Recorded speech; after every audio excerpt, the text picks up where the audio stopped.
Hey everyone, welcome back to another video by the Athenian Bull, where we make finance easy and fun.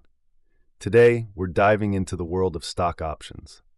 Whether you're curious about what they are, how they work, or how you can use them, this video has got you covered. By the end, you'll not only understand the fundamentals, but also learn about key terms and a few ways options are used in the real world. Let's jump right in. First, let's answer the big question. What are stock options? Think of a stock option as a contract. It gives you the right, but not the obligation, to buy or sell a stock at a certain price before a specific date. The key point here is that it's a right, not a requirement.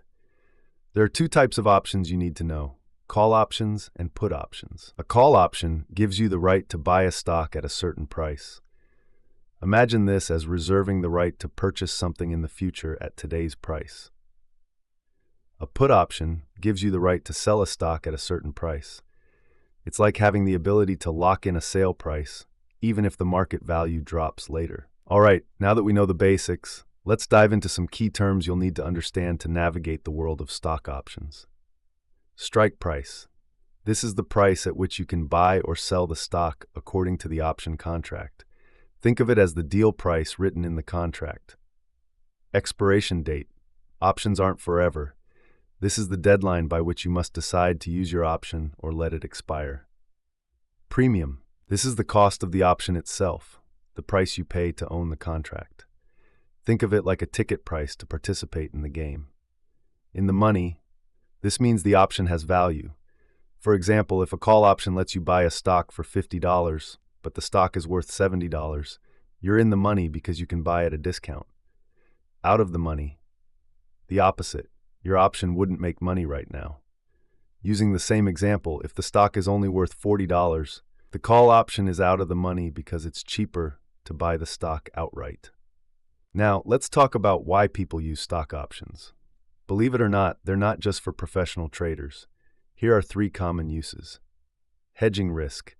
Imagine you own shares of a stock, but you're worried the price might drop. By buying a put option, you secure the right to sell your stock at a set price, protecting yourself from major losses.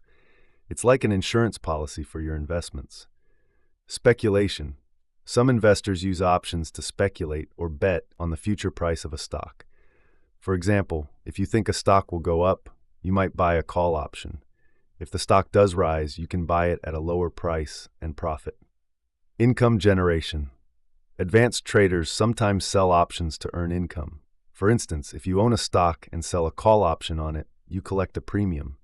This is called a covered call strategy. Let's make this concrete with a quick example. Say you buy a call option for company X stock. The strike price is $100 and the premium you pay is $5. If the stock rises to $120, you can buy it for $100 and immediately sell it for $120, making a $15 profit per share after deducting the $5 premium. But what if the stock price doesn't rise above $100? In that case, the option expires worthless, and you lose the $5 premium. So there's risk involved, but the potential reward can be much higher. Now let's look at the pros and cons of trading options. Pros.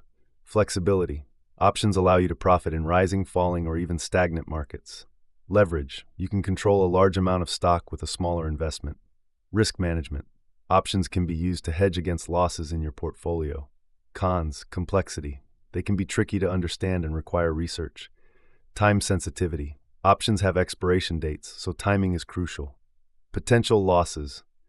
If your prediction is wrong, you can lose your entire premium. If you're new to stock options, here are a few tips to get started. Start small. Trade with a small amount of money to learn the ropes. Focus on simple strategies like buying calls or puts before diving into complex ones. Use a practice account to simulate trades without risking real money. Educate yourself. Books, videos, and online courses are your friends. And that's a wrap on stock options. I hope this video helped you understand the fundamentals, some important terms, and how they're used. Remember, options can be a powerful tool, but always do your research and trade responsibly. If you enjoyed this video, please give it a thumbs up, hit that subscribe button, and turn on the notification bell so you never miss an update. Let me know in the comments what topic you'd like me to cover next. Thanks for watching, and I'll see you in the next one.